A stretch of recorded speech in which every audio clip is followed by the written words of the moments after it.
સુરતના માંગરોળ જિલ્લામાં વીજ વિભાગ દ્વારા દરોડા પાડીને સરપ્રાઇઝ ચેકિંગ હાથ ધરવામાં આવતા વીજ ચોરોમાં ફફડાટ વ્યાપી ગયો છે. માંગરોળ તાલુકાના બોરસદ, મોસાલી, માંગરોળ, દેગડિયા સહિતના ગામોમાં સરપ્રાઇઝ ચેકિંગ હાથ ધરવામાં આવ્યું હતું.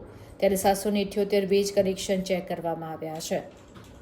તો 24 જેટલા વીજ ચોરોને ઝડપી લેવામાં આવ્યા છે અને સ્થળ પર જ 21.35 લાખનો દંડ આપવામાં આવ્યો છે.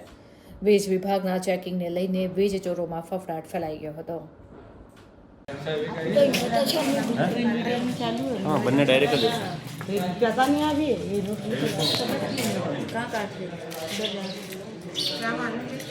कयो करो તમારો